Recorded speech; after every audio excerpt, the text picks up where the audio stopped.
For me personally, it just depends on what I want to do. I'm a go-to smoker.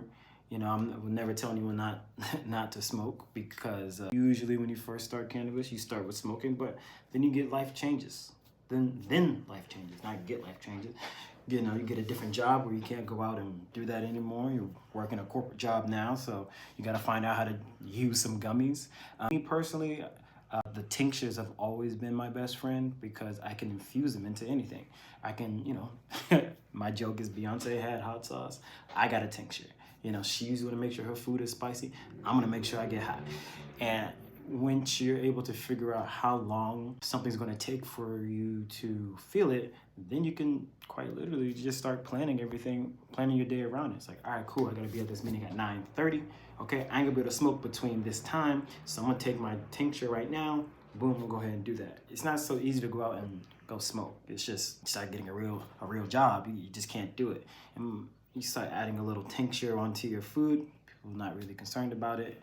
And once I teach you how to mask the flavors in a way that complement the dish, then you'll never have to worry about it. Then an hour later, you're in that meeting like, yes, I'll read it in the memo. I know you've been there. Another game changer is going to be the cannabis honey. It's only me here. I like to add honey onto everything. Honey toast, really easy way to get out the door. And then, let's see I like overnight oats. So I actually put the honey at the bottom. I do my granola, do the yogurt, I do the berries, and then let that sit overnight. Oh, then I put a little of the almond milk in there. Eat that in the morning, mix it all up. Kind of forgot there was weed in there. Be at that meeting like, It might not be a meeting. It could be a child running around. I got my daughter. It's 6 a.m. What is happening? So there's different ways that you can go about infusing your meals.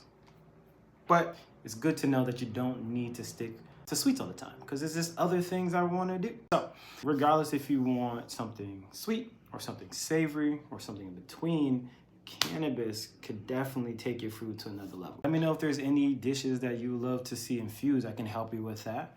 Drop a comment below. I'd love to break it down how the cannabis can enhance your flavor profile of the dish, and so you're just not like tasting like weed. Let's take your cannabis cooking to another level. You ain't never gonna have to worry about being high again, okay? It's not even really about just being high. It's knowing that, hey, I can take something, I can get my medicine whenever I want to, however I need to, and I'm no longer concerned about it. And I think that's gonna be a great way, and I would love to help you. Again, my name is Tariq Sparks. If you have any questions, feel free to reach out. I am a cannabis educator. Grab that free guide in the link.